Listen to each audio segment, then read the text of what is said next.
자, 오늘 임마누엘 2025라는 제목의 말씀을 함께 나누겠습니다. 요셉은 자기가 형들의 동생 요셉이라고 말했습니다. 사실 형제들은 요셉을 애굽에 팔았습니다. 그래서 이제 오늘 본문에서 요셉이 애굽에 있게 된 건데, 그 이후로 형제들은 동생 요셉을 판 것 때문에 늘 죄책감으로 힘들어했고, 그 마음은 실제적인 두려움으로 가득 차 있었습니다. 실제적인 두려움이라는 건 우리가 요셉을 팔아넘긴 것 때문에 우리가 이렇게 길에서 넘어진 거 아니야? 우리가 동생을 팔아넘긴 것 때문에 애굽에서 정탐꾼으로 몰리는 거 아니야? 이런 식의 생각을 했던 거죠.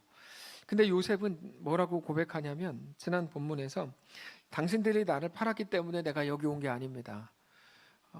하나님이 나를 당신들보다 앞서 보내신 겁니다 라고 말했습니다. 그거는 형들이 생각했던 것과는 완전히 다른 고백이었습니다. 항상 세상이 우리에게 뭐라 그러냐면 너가 그렇게 했으니까 이렇게 된 거야 라고 말하는데, 성경은 다른 말을 하더라는 거죠. 당신들이 나를 팔아서 내가 여기 온 게 아니고 하나님이 먼저 보내신 겁니다, 이렇게 말하더라는 거죠. 그거는 위로가 아니라 정말로 요셉은 그렇게 알고 있었고 그렇게 믿고 있었고, 그게 사실이었습니다. 하나님이 모든 일의 주관자이시고 이끄시는 분이라는 믿음을 요셉이 고백하고 있는 거죠.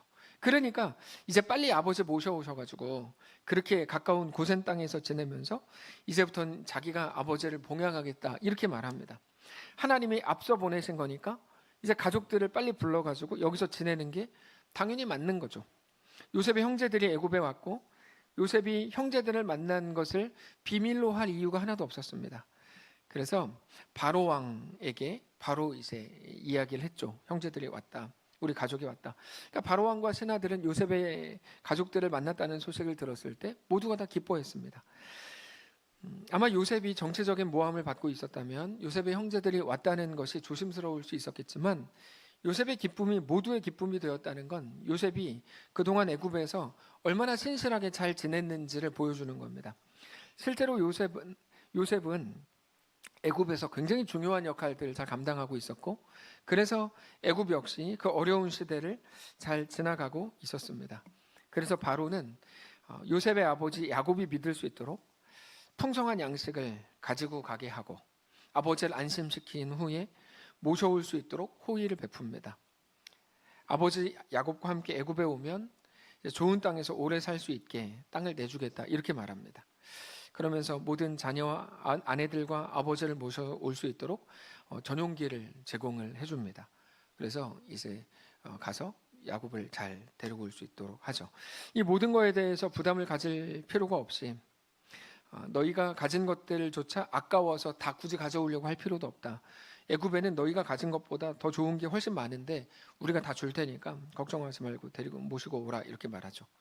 우리는 바로가 요셉의 가족들에게 이렇게 잘해주는 것을 보면서 요셉을 칭찬할 수밖에 없습니다. 요셉이 거기 있었던 9년 정도 됐는데, 왕궁에 있었던 9년 정도의 삶을 요셉이 진짜 잘 살았구나, 성실하게 살았구나, 그러니까 칭찬을 받을 만하구나, 이렇게 우리 인정해 줄 수밖에 없습니다. 사실 요셉이 노예로 있을 때도 그랬고 감옥에 있을 때에도 아주 성실하게 행했기 때문에 모든 사람들에게 인정받았던 거 잘 알고 있습니다. 근데 우리가 오늘 본문을 보면서 이 요셉 한 사람을 높이는 것으로 끝날 수는 없습니다. 모든 일을 요셉이 성실하게 했고 하나님도 그런 요셉을 도우셨다, 이렇게 말하면 안 되는 겁니다. 이게 사실 우리가 이제까지 들어왔던 이야기거든요. 네가 열심히 하면 하나님도 널 도우셔. 하늘은 스스로 돕는 자를 돕는 거야. 근데 사실 성경은 그렇게 말하지를 않아요. 일반적인 생각이 그것임에도 불구하고 성경은 완전히 반대로 말합니다. 무슨 말이냐면 요셉이 성실하게 잘해서 하나님이 도우신 게 아니고 요셉이 알지도 못하던 때에 하나님은 계획하셨고 요셉을 먼저 애굽으로 보내신 거죠. 요셉이 성실하게 잘해서 하나님이 도우신 게 아니고, 그거를 말하면 어떻게 되냐면 요셉이 주인이고 하나님이 돕는 자란 말인데, 그거는 너무 잘못 알고 있는 겁니다. 절대로 요셉이 주인이거나 요셉의 실력으로 그 자리까지 간 게 아닙니다. 하나님이 이끄셨습니다. 하나님이 붙드셨고, 여러분 이게 성경이 우리에게 말씀하시는 거라는 걸 우리가 정말 잘 알아야 돼요. 그렇지 않으면 기독교 신앙을 한다고 우리가 앉아 있는데 기독교 신앙을 하지 않게 되고 전혀 다른 것들을 계속 이야기하게 되는 거죠. 하나님이 주인이시고 우리는 그분의 종입니다. 요셉이 주인이 아니라 하나님이 이 모든 일의 주인이셨습니다. 하나님이 이끄셨고 하나님이 주관하셨고 하나님이 이루어 가시는 모든 일들 속에 요셉이 들어가 있는 겁니다. 거기서 요셉은 자라났고 그렇게 칭찬받는 사람이 된 거죠. 여러분, 그게 우리 인생입니다. 우리가 주인이어서, 우리가 감독이어서 우리 실력대로 모든 것들이 이루어지는 게 아니고, 그렇다면 로마서 8장 말씀이 삭제돼야죠. 모든 것이 합력하게 하여 하나님의 완전한 선을 이루시겠다고 약속하신 하나님의 약속을 지워버려야죠. 근데 그렇지 않습니다. 우리가 감독이거나 우리가 주인이 아니라 우리는 주인공일 뿐입니다. 하나님이 이끌어 가시는 겁니다. 그래서 오늘 본문의 요셉의 인생을 요셉 스스로가 만든 게 아니라, 정확히 말하면 노예의 자리가 오늘 본문의 요셉으로 완성한 거고, 감옥이 요셉을 존귀하게 만든 거고, 외면당하고 잊혀진 자리가 요셉을 만들어 놓은 겁니다. 그게 로마서 8장의 모든 것이 합력하여 선을 이루시는 하나님의 은혜라는 겁니다. 그건 사람이 할 수 있는 게 아닙니다. 하나님이 행하시는 일이고, 그래서 하나님의 약속이고 선포입니다. 이거를 다 인본주의로 바꿔버렸어요, 나쁜 놈들이. 그래가지고 마치 막 우리가 하나님이 된 것처럼 막 책도 막 못된 책을 썼죠. 뭐 하늘의 보좌를 움직이는 기도. 여러분, 이런 건 읽지 마십시오. 못된 책입니다. 네. 하나님이 누구신지, 인간이 누구인지에 대해서 다 망쳐놨어요. 정말 많은 사람들이 여전히 그 시도를 하고 있어요. 인본주의로 확 다 바꿔버렸죠. 그러니까 정말 칭찬받아야 된다면 그건 요셉이 아니라 오히려 요셉을 그렇게 만든 자리들입니다. 우리가 보통 고난이라고 말하는 자리들이 요셉을 그렇게 훌륭한 사람 만든 거고, 그 자리는 하나님이 이끄셨던 자리였다는 걸 우리가 알아야 됩니다. 우리는 우리의 생각과 시선과 해석을 그렇게 하나님께로 고정시켜야 됩니다. 그 시선의 전환이 우리를 온전하게 하는 겁니다. 우리가 지난 수요일에 매우 중요한 것들을 나누었는데, 하나님은 깊은 채 속에 있었던 엘리야를 회복시키는 과정에 대해서 묵상했죠. 3가지 사명을 주셨습니다. 우리가 하나님이 주시는 사명에 집중할 때 우리 눈을 가리고 있었던 모든 것들이 이제 힘을 잃게 됩니다. 예를 들면 우리가 예배하려고 여기에 와서 앉아있지만 그냥 말씀에 집중하고 하나님 앞에 우리 자신을 내어드리고 하나님이 우리 왕이신 것을 고백하는 것이 매우 중요한 일임에도 불구하고, 예를 들면 온도가 조금만 높으면 그러면 이 교회 왜 이렇게 더워? 이렇게 생각을 하죠. 그러면서 이제 예배에 집중이 안 되죠. 혹은 여기 끝에 앉으신 분들은 너무 추우실 거예요. 벽에서 바람이 막 들어오니까 이 교회는 왜 이렇게 져가지고 왜 찬바람이 왜 이렇게 들어와? 이렇게 생각하는 거죠. 그러니까 어떤 하나만 있으면 막 집중이 안 돼요. 지난주에 집중이 안 되셨죠, 제 머리 때문에. 그래서 머리 자르고 왔어요. 야, 목사님 머리가 왜 뭐야, 둘리의 길동이도 아니고 막 이렇게 생각을 하셨던 분들이 여럿 있죠. 예. 그래서 머리를 자르고 오니까 뭐야, 또 손석구야, 이렇게 생각하세요. 그렇지 않아요. 예. 그냥 하는 말이에요. 근데 이제 그러니까 뭐든지 우리가 작은 것들만 있어도 다 회방을 받아요. 그래서 우리는 온도 체크도 사실 더 잘해야 되고 모든 것들도 잘 준비해야 되는 게 맞는데, 근데 우리가 하나님이 우리에게 주시는 사명에 집중할 때 우리 눈을 가리고 있었던 모든 것들이 힘을 잃어버립니다. 그게 사명의 능력입니다. 그래서 우리가 하나님이 맡기신 일들을 더 열심히 감당해야 되는 이유가 그건데, 사실 많은 것들의 시선을 빼앗긴 것들에서 우리는 더 집중하게 돼요. 근데 그렇다고 해서 무언가 사명에 집중하면 잡념이 사라지는 게 맞지만, 그러면 그게 온전한 회복인가? 그렇지는 않습니다. 하나님이 엘리야에게 사명을 주시면서 하셨던 말씀을 우리가 차근차근 잘 살펴봐야 되는데, 열왕기상 19장 15절을 보면 매우 중요한 것들을 하나님께서 말씀하십니다. 이거는 조금 더 집중해서 보지 않으면 알기 어려운 내용인데, 15절이 이렇게 되어 있어요. 여호와께서 그에게 이르시되 너는 너의 길을 돌이켜 광야를 통하여 다메섹에 가서 이르거든 세 사람이 나옵니다. 하사엘에게 기름을 부어 아람의 왕이 되게 하라. 예후에게 기름을 부어 이스라엘의 왕이 되게 하라. 엘리사에게 기름을 부어 너의 후계자로 삼아라. 3가지를 하나님이 말씀하세요. 근데 재미있는 건 뭐냐면, 하나님께서 3사람에게 기름을 부으라고 하셨지만 엘리야는 누구에게도 기름을 붓지 않습니다. 저기까지만 나오지만 그 뒤 이후에 나오는 내용도 조금 더 읽어보면 기름을 아무에게도 안 부어요. 하사엘에 대해서는 나오지도 않고, 예후에 대해서 기름을 붓는데 엘리야가 붓지 않고 엘리야의 후계자인 엘리사의 제자가 붓습니다. 그 다음에 엘리사에게 엘리야가 직접 가기는 했는데 엘리사에게 기름 붓지 않고 그냥 겉옷을 던져버림으로 후계자로 삼죠. 그러니까 이게 뭐냐를 우리가 여기서 살펴봐야 돼요. 뭐냐? 하나님은 기름 부으라 그랬는데 엘리야는 왜 기름 붓지 않았냐? 또 더 웃긴 거는 근데 왜 회복이 됐냐? 이것 때문에 이제 우리가 그 본문을 좀 살펴봐야 되는데, 여기에 나오는 기름 부음이라는 건 단순히 문자적으로 정말 기름을 갖다 붓는다 이런 말이라기보다 하나님이 도구로 쓰시기 위해서 구별하는 표현법입니다. 그러니까 세 사람이 나왔죠. 누구 나왔습니까? 하사엘, 그다음 예후, 엘리사. 이 사람들을 하나님이 도구로 쓰시기 위해 구별하겠다라는 말이에요. 자, 하나님이 이렇게 말씀하시는 거예요. 아람의 왕을 세워라. 하사엘에게 기름 부어서. 이게 무슨 말이죠? 엘리야의 문제 때문인데, 엘리야 너는 아람 때문에 뭔가 잘못됐다고 생각한다 이거야. 아람이 쳐들어와서 네가 뭔가 잘못됐다고 생각하는구나. 아람으로부터 돕지 않은 하나님 때문에 이 모든 사달이 났다고 생각하는구나. 하나님이 아람을 컨트롤 못해가지고 전능한 능력을 가지신 하나님이, 그래서 이스라엘이 이렇게 됐다고 너가 생각하지. 근데 아니야. 나는 아람의 왕을 패하기도 하고 세우기도 하는 여호와야. 나는 나를 믿지 않는 자들까지도 다스린다. 여러분, 예후도 그래요. 예후에게 기름을 부어서 북이스라엘 왕으로 세워라. 지금의 왕은 아합이고 왕비는 이세벨입니다. 근데 엘리야는 무엇 때문에 침체가 됐죠? 이세벨 때문이죠. 너는 아합의 문제, 이세벨의 문제로 네가 공들이고 있는 영적 이스라엘이 무너지고 있다고. 하나님이 좀 돌아봐 달라고 떼를 쓰다가 그게 잘 안 되는 것 같으니까 완전히 실망해서 나를 차라리 그럴 거면 죽여달라고 하고 있는데 그렇지가 않다. 이스라엘의 왕을 세우기도 하고 패하기도 하는 건 그들의 의지가 아니라 하나님의 주권이다. 하나님은 그들을 통해서 하나님의 역사를 이루어 가시고 이루어가고 계신다. 이게 엘리야와 하나님의 생각에 부딪히는 부분입니다. 엘리야는 뭐라 그래요? 그것들 때문에 안 됩니다라고 말하는데 하나님 뭐래요? 그것들은 내가 지금 부리고 있는 중이다. 그것들을 통해 하나님의 역사를 이룬다.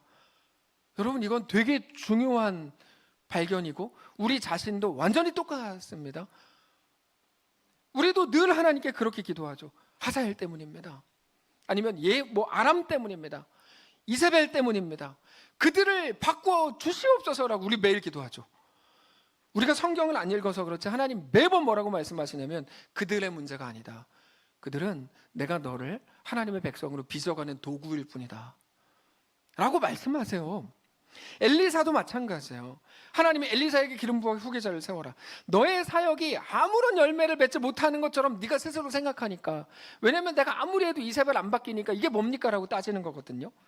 그것 때문에 네가 그러고 있는 거 내가 아는데, 너의 할 일은 너의 일, 너의 인생, 너가 이루어가는 삶이 아니라 너는 하나님의 거대한 이끄심과 하나님 나라의 영적 흐름 한가운데 서 있는 것일 뿐이다. 너는 죽어도 하나님의 역사는 망가지지 않는다. 이거죠. 엘리야가 뭐라 그랬어요? 나만 홀로 남았습니다라고 말했잖아요. 무슨 말이에요? 왜 나한테만 일 시켜? 뭐 이런 거거든요. 나만 만만해요? 이런 말인데 아니다. 너 외에도 바알에게 무릎 꿇지 않은 7,000명이 또 있고, 너 죽어도 뭐 큰 문제 없으니까 엘리사 후계자로 삼아라 뭐 이런 말이에요.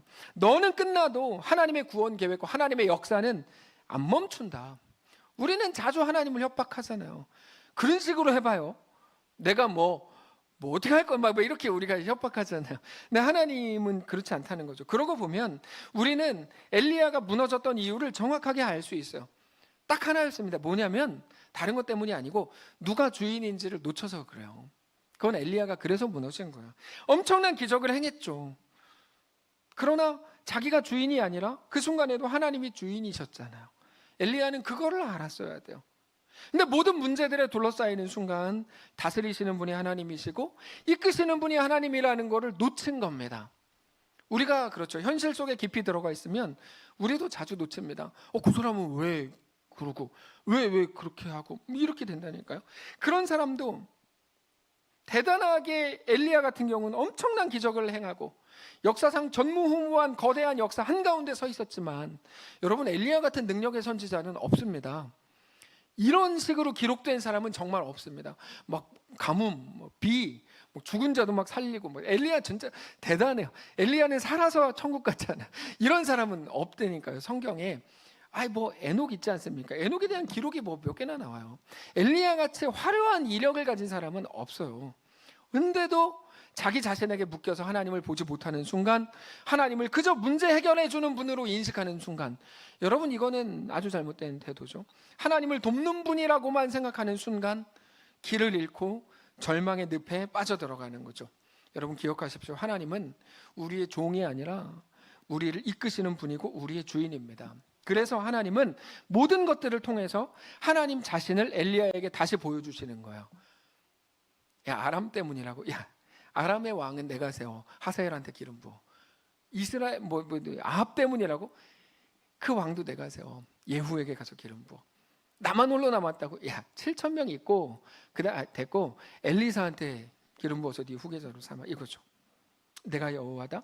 내가 일한다. 내가 붙든다. 내가 나의 강한 오른팔로 너를 이끈다. 엘리야의 절망이 우리와도 너무 닮았어요. 솔직히 우리도 다 그래요. 다 어떻죠? 다 다른 사람 문제고 그들을 컨트롤하지 않는 하나님 문제라고 생각해요. 정말 그렇게 생각하시더군요. 우리가 기도가 부족했든지 열심히 부족했든지 아니면 죄를 많이 지었든지 아니면 어쨌든 주변에 못된 것들이 난리를 치고 판을 치는 지금 이 세상의 문제고, 정치인들이 잘해야 되는 문제고, 미세먼지가 없어져야 되고, 건강 문제고, 자녀 문제고, 얄미운 사람들이 사라져야 되고, 그 일이 더 잘 풀려야 되고, 사람들이, 우리 남편이, 우리 자식들이 정신을 차려야 되는 문제라고만 생각해요. 그래서 그들이 저렇게 있는 한 아무것도 이루어지지 않는다고 생각하는 우리와 너무 닮았죠. 기도를 보면 알아요. 여러분 누가 어떤 기도하는지 잘 보세요. 잘 보세요. 기도는 이렇습니다. 설교는 하나님의 말씀을 전하잖아요. 근데 사실 기도는 방향이 좀 틀리긴 했어요. 기도는 이렇게 해야 돼요. 왜냐하면 기도는 성도들 들으라고 기도하는 게 아니에요. 일도 그렇지 않아요. 절대 그렇지 않아요. 기도는 이렇게 해가지고 여기 엎드려가지고 모든 성도들이 엎드리고 기도자가 엎드려서 여기서 하나님께 하는 거예요. 근데 한국 교회는 언젠가부터 기도를 성도들 들으라고 하니까 이게 잘못됐죠. 네. 그러니까 뭐 예를 들면 저한테 만약에 뭐 얄미운 사람이 만약에 있다고 쳐요. 없는데 그럼 그 사람들 들으려고 기도할 때 주님 그 사람이 얄미운 일을 해생하지 않게 해주시고 이렇게 한다고요. 그러니까 하나님의 입장이 돼서 하는 게 아닙니다. 기도는 철저하게 하나님께 하는 거, 성도가 하나님께 하는 거거든요. 그래서 이제 대표기도는 어렵죠. 사실은 어렵습니다. 왜냐하면 이렇게 보고하기 때문인데, 이렇게만 해도 사실 기도는 상당히 달라지는데, 우리가 그렇습니다. 우리가 기도하는 거 보면 다 바꿔달라 그래요. 이거 바꿔주십시오. 저거 바꿔주십시오. 다 바꿔주세요. 매일 그렇게 기도해요. 정부 때문에 우리가 문제가 있습니다. 그래서 얼마나 많이 그렇게 합니까? 누가 정치를 잘못해서 이렇습니다. 네. 경제가 어떻고 북한이 어떻고 미국과 중국이 어때서라고 말합니다. 엘리야랑 똑같아요. 아람을 바꿔주십시오. 아합이 똑바로 정치하게 해주십시오. 나만 홀로 남았습니다. 나 혼자 다 하라고요. 이 일을 좀 줄여주십시오. 모든 것들이 저렇게 힘을 발휘할 때는 아무것도 이루어질 수 없는데 하나님은 그들을 왜 놔둡니까? 근데 하나님이 뭐라고 하십니까? 야, 그것들이 존재해도 괜찮아. 안 들리시겠죠? 그것들이 존재해도 괜찮아. 여전히 나는 여호와 하나님이야. 나는 전능한 하나님이야. 나는 창조주야. 나는 전능자야. 나는 심판자고 구원자야. 홍해가 없어져야 된다고? 그거 네 생각이지. 홍해가 없어져야 되는 게 아니야. 내가 가를 수 있어. 근데 바다가 갈라지지 않아도 괜찮아. 그러면 내가 너를 바다 위로 걷게 해주면 되잖아. 라고 말씀하시는 하나님의 음성을 매 순간 듣게 되시기를 원합니다. 우리는 하나님이 누구신지 알아야 됩니다. 그때 우리가 회복되고 살게 됩니다. 우리는 여전히 어떤 문제 때문에 못한다, 누구 때문에 힘들다, 그러니까 그 사람을 바꿔줘라, 없애줘라. 매일 등장하는 게 우리 남편이시죠. 네.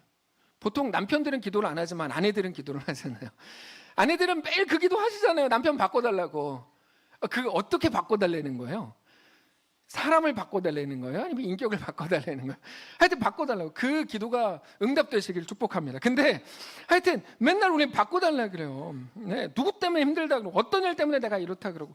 그래서 우리가 기대하는 하나님의 역할이라는 게 뭡니까? 다 없애고 다 뭐 해결하고 그 일을 바로잡는 어떤 능력이라고 생각해요, 하나님을. 근데 그건 하나님에 대한 심각한 오해입니다. 여러분 그렇지 않습니다. 하나님은 그 모든 것들 앞에서도 다만 우리의 왕이요 우리의 주인이시고 우리의 하나님이신 것을 고백하실 수 있기를 원합니다. 그게 기독교 신앙입니다. 기독교 신앙은 하나님이 왕이시고 난 그분의 백성이 되는 겁니다. 우리가 기독교인이라고 여기 앉아 있는데 왜 미신처럼 섬기냐는 거예요. 하나님을 왜 미신처럼 섬기냐고요. 어떤 정신 나간 사람은 하나님께 기도해서 응답 못 받을 거면 뭐하러 기독교인 하냐 이렇게 말하는 KDH 정신 나간 사람도 있어요. 기독교 신앙을 우리는 해야 됩니다. 사실 우리의 진짜 문제, 우리에게 대한 하나님의 요구, 심지어 우리에게 대한 하나님의 탄식은 뭐냐면 신자가 진짜 신자의 고백을 안 하고 가짜 고백을 한다는 거에 있어요. 로마서 8장 26절이죠. 왜 너희는 진짜 고백을 해야 되는데 신자의 진짜 고백을 안 하고 가짜 고백을 하냐. 신자는 신자의 말을 해야 됩니다. 신자는 믿는 사람입니다. 성도 여러분, 그 말을 해야 됩니다. 우리 모두는 신자입니다. 자, 홍해 앞에서 어떻게 해야 되죠? 하나님을 찬양하고 신자의 고백, 하나님은 유일한 전능자이시고 하나님이 유일한 해답이라고 우리는 말해야 됩니다. 신자의 고백. 그래서 열왕기상 19장은 엘리야의 회복이 그 주제가 아니라 하나님의 왕되심이 주제입니다. 열왕기상 19장. 나 여호와가 한다. 아람과 이스라엘 왕은 그들의 의지나 실력으로 나라를 망칠 수가 없다. 하나님 나라를 못 망친다. 그것들은 다른 거 바꿔달라고 하지 말고 네 기도를 바꿔라. 네 소원을 바꿔라. 다만 너가 그 앞에서도 하나님의 사람이 되기를 원해라. 그들을 똑바로 만들어 달라고 기도하지 말고, 그들이 정신 차리게 해달라고 기도하지 말고 네가 정신을 차려라. 세상은 늘 그랬다. 여러분, 근데 세상에 안 그런 적이 있습니까? 한 번도? 솔직히 말해서 지금 뭐 사는 시대가 어렵다고들 말하는데 저는 그 말에 동의 못 하겠어요. 조선시대가 더 어렵지 않았어요? 고현 집사님, 조선시대가 더 어려웠죠. 이거 봐요, 더 어려웠대잖아요. 고려시대는 모르겠다, 너무 오래된 일이라. 일제시대가 더 어렵고 뭘 지금 시대가 뭐 제일 어렵다고 막. 저는 그러는 게 뭐 저도 뭐 조선시대 안 살아봤지만 뭐 그렇게 왜 자꾸 저러지? 조선시대 때는 여러분 얼마나 어려운 줄 아세요? 히터도 없었어요. 에어컨도 없었고 차가 어디 차가 엄청 어려웠지 않았습니까? 사극 보면 다 나와요. 맨날 막 지금 막 시대가 제일 어렵다고 막.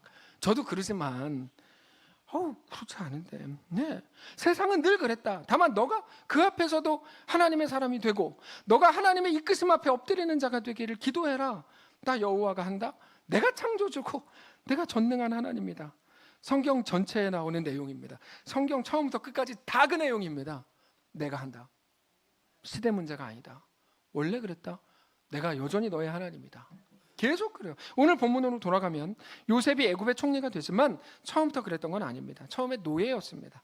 형들이 이스마엘 상인들에게 요셉을 팔았기 때문에 노예로 끌려갔던 겁니다. 성경은 뭐라고 말하냐면 하나님이 요셉을 그 형들보다 먼저 애굽으로 보낸 거라고 말합니다. 그 이유는 야곱의 가정을 위기에서 구하려고 했다고 나옵니다. 창세기 45장 5절에 이렇게 고백하죠. 당신들이 나를 이곳에 팔았다고 해서 근심하지 마소서, 한탄하지 마소서.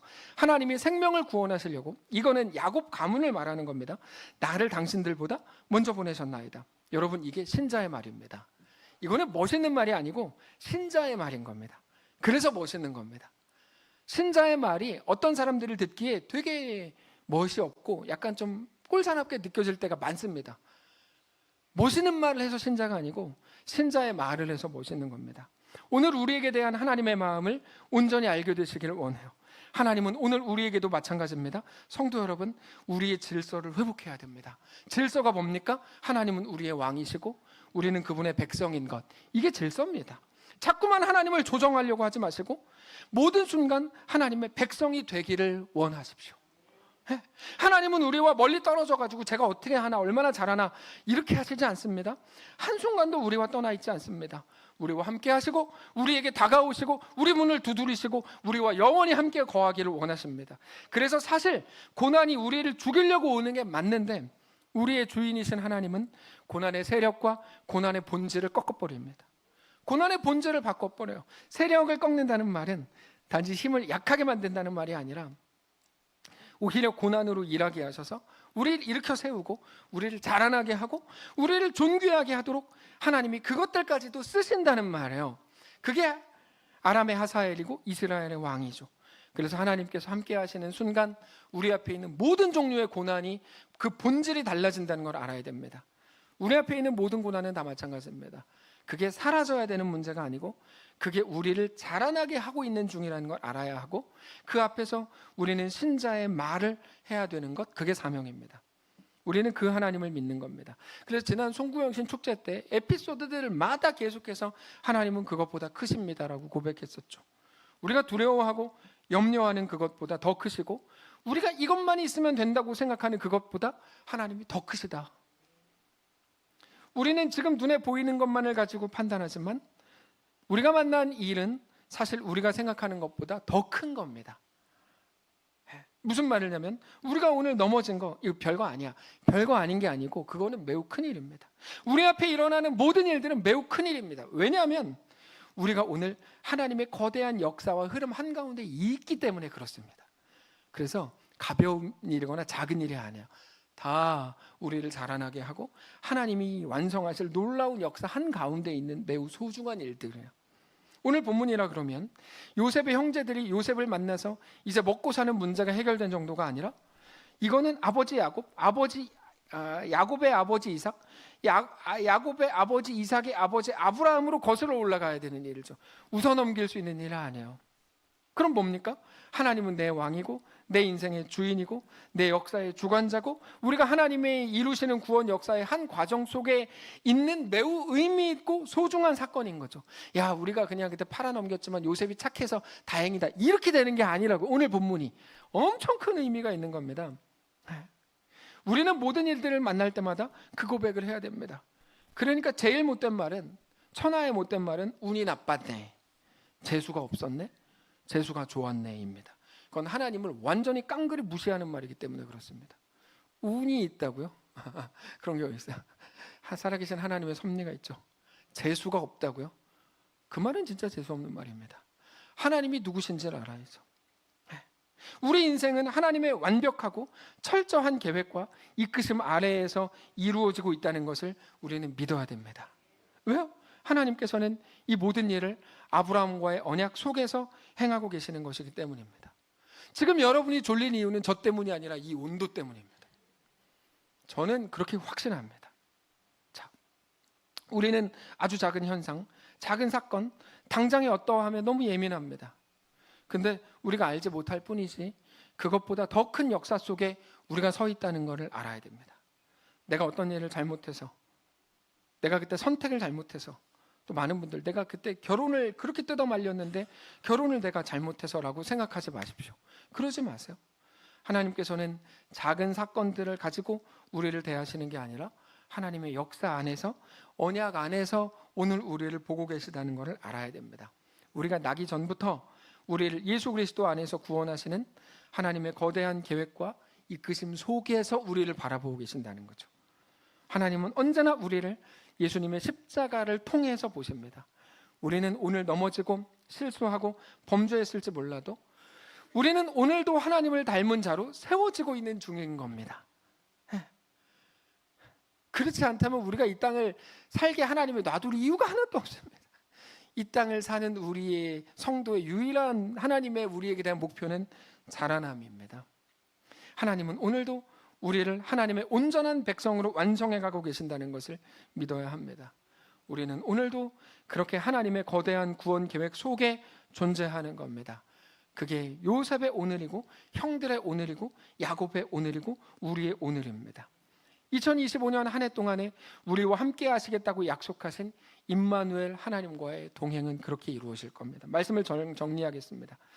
아람이 잘못해서, 아합이 잘못해서 그렇게 된 게 아닙니다. 이렇게 얘기하면 또 어떤 분들은 뭐야, 우리나라 상황과 비추어서 뭐 어떻게 기도하려는 거야, 목사님은 좌파야 우파야, 이렇게 이제 많은 분들 생각하시죠. 제가 어제 충격적인 말을 들었어요. 목사님 지난 2주 동안 넥타이를 빨강색만 매셨던데요, 이렇게 제가 어제 얘기를 들었어요. 그래서 제가 넌 병이야 속으로 생각했어요. 정치병. 그러면서 혹시 정치색이 충격을 받았어요. 그래서 오늘 다른 색을 메고 왔어요. 여기 자세히 보시면 흰색과 빨강색이 다 있어요. 이따 오셔서 보세요. 보여드릴게요. 이따가. 네. 자, 그래서 일단 제가 머리부터 자르기로 했어요. 머리가 길면 또 우파인지 좌파인지 꼭 헷갈리시니까 일단 머리를 자르고. 우리와 함께 하시겠다고 하신 2025년 임마누엘의 하나님과의 동행은 그렇게 시작됩니다. 오늘 그 사실을 알게 되시길 원합니다. 특별히 성찬식을 행할 때 오늘 하나님의 함께 하시겠다는 약속을 마음에 굳게 가지게 되시길 원합니다. 결국에 우리의 모든 삶은 그렇게 이미 아들 예수님을 십자가에 내어주신 하나님의 무조건적인 사랑 속에서 우리를 결코 포기하지 않으실 우리 하나님을 기억하면서 바라보아야 합니다.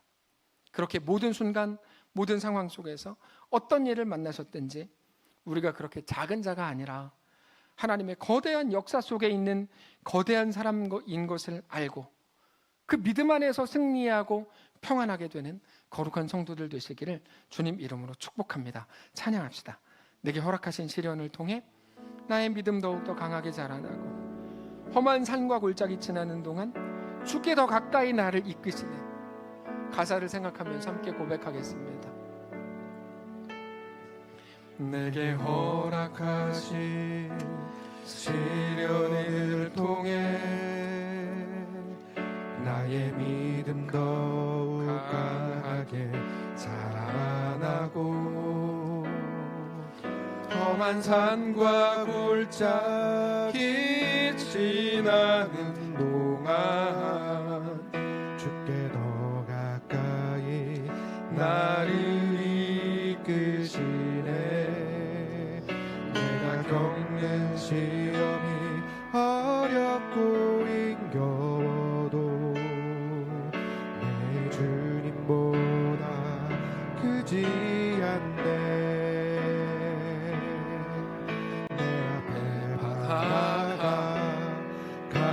갈라지지 않으면 주가 나로 바다 위 걷게 하리. 나는 믿네. 주의 능력으로 내 삶 새롭게 되리. 나는 믿네. 주의 능력으로 담대히 나가리라. 주와 함께 싸워 승리하리라. 날마다 믿음으로 나 살아. 처음부터 다시 한번 합시다. 내게 허락하신 시련을 통해 내게 허락하신 시련을 통해 나의 믿음 더욱 강하게 자라나고 험한 산과 골짜기 지나는 동안 주께 더 가까이 나를 이끄시네. 가까이 나를 이끄시네. 내가 겪는 시험이 어렵고 힘겨워도 내 주님보다 크지 않네. 내 앞에 바다가 갈라지지 않으면 주가 나로 바다 위 걷게 하리. 나는 믿네. 주의 능력으로 내 삶 새롭게 되리. 나는 믿네. 주의 능력으로 담대히 나가리라. 주와 함께 싸워 승리하리라. 날마다 우리 다 같이 눈 감고 고백합니다. 나는 믿네. 나는 믿네. 주의 능력으로 내 삶 새롭게 되리. 주의 능력으로 내 삶 새롭게 되리. 나는 믿네. 주의 능력으로 담대히 나아가리라. 주의 능력으로 담대히 나가리라. 주와 함께 싸워 주와 함께 승리하리라. 싸워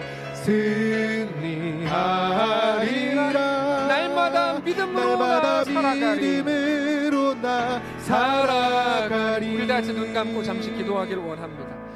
하나님께서 우리에게 은혜로 2025년을 허락하셨습니다. 하나님, 이번 한 해 동안에 우리가 온전히 질서를 회복하게 하시옵소서. 내가 하나님의 백성이고 하나님 내 왕이신 것을 홍해 앞에서 계속 말하게 하시고 고백하게 하시옵소서. 한 번도 해본 적 없는 고백일 건데, 주님, 홍해를 없애주십시오, 이게 전부였을 텐데, 아니요, 너희는 잠잠히 서서 여호와께서 오늘 너희를 위해 행하시는 그 역사를 보라. 하나님, 내가 오늘 주님의 나라를 보게 하시고 하나님의 왕되심을 고백하게 하시고, 내가 만나는 모든 광야와 모든 요단강과 모든 홍해 앞에서 하나님은 나의 왕입니다, 나는 그분의 주님의 백성입니다를 정직히 고백하는 신자의 고백으로 넘쳐나는 우리의 이번 한 해가 되게 하시옵소서. 조용하게라도 소리내서 하나님께 한번 기도하겠습니다. 기도합시다. 하나님, 우리 가운데 함께 하시길 원합니다. 주님, 역사하시길 원합니다. 하나님, 우리 왕이 되시고 우리 주인 되시고 우리 전부가 되시기를 원합니다. 나로 꽉 찬 우리의 기도를 바꾸시고, 이제는 내가 아니요 오직 하나님이십니다 정직히 고백하는 우리가 되게 하시고, 그렇게 2025년 한 해가 우리 가운데 영광스럽게 시작되고, 그렇게 하나님 나라를 향하여 두 손을 드는 우리 모든 성도들이 다 될 수 있도록 아버지 하나님 인도하여 주시옵소서. 우리는 연약합니다. 하나님이 강하시죠. 하나님, 우리 실력이 아니라 하나님의 완전하심으로 모든 일들이 이루어지길 원합니다. 우리가 늘 원망했던 아람과 이스라엘과 또 아무도 없다는 그 모든 현실 속에서도 하나님이 모든 것들을 도구로 쓰시는 것 깨닫게 하시고, 그 모든 일들 앞에서도 하나님만 전능자이시고 내가 하나님의 백성으로 서기를 간절히 열망하는 우리 모든 성도들이 다 되게 하시옵소서. 우리 교회와 사랑하는 성도들의 가정과 각자의 일과 자녀들의 삶에 놀라운 고백과 놀라운 질서가 회복되는 우리 모두의 삶이 다 될 수 있도록 역사해 주시옵소서. 하나님, 우리 가운데 함께 하셔서 하나님이 우리 왕이신 것을 정직히 고백하는 이번 2025년 한 해가 되게 하시옵소서. 내가 왕인 줄 알았습니다. 매일 내가 그냥 사람들에게 인정받아야 되는 줄 알았고 사랑받아야 되는 줄 알았습니다. 네, 아니요, 하나님이 우리 왕이신 것을 다시 한번 깨닫습니다. 우리는 내가 왕인데 하나님 왜 이렇게 전능하면서 하나님 노릇 못하냐고 따졌습니다. 우리를 불쌍히 여겨주시고 이제 하나님 앞에 나아가 정직히 무릎 꿇고, 하나님이 나의 전부입니다. 홍해 앞에서도 하나님은 나의 왕입니다. 요단강 앞에서도 광야에서도 심지어 갈라지지 않는 홍해 앞에서도 하나님이 나의 왕이신 것을 믿고 고백하게 하시니 감사합니다 라며 신자의 말을 이제 시작하는 사랑하는 모든 성도들이 우리의 2025년이 되게 하시옵소서. 우리가 오늘 성찬 예식을 거행하려고 할 때 성령님 우리 가운데 임재하셔서 하나님의 마음을 허락해 주시고, 다시금 내가 하나님의 백성입니다, 우리 주 예수님이 가신 그 길을 따라 걷겠습니다 고백하는 우리의 자리를 되찾아가는 사랑하는 모든 성도들이 다 되게 하시옵소서. 우리 주인 되신 살아계신 우리 주 예수님의 이름으로 기도합니다. 아멘. 이제는 우리 구주 예수 그리스도의 은혜와 하나님 아버지의 다함 없는 사랑과 성령의 교통인도 역사 위로 함께 하심의 은사가 이 시간 주를 바라보며 예수 안에 허락된 그 길을 믿음으로 담대히 걷기를 소원하는 사랑하는 모든 성도들 머리머리 위에, 그들의 가정 위에, 자녀들 위에, 사랑하는 이 교회 위에, 우리 2025년 위에 이제로부터 영원까지 함께 계실지어다. 아멘.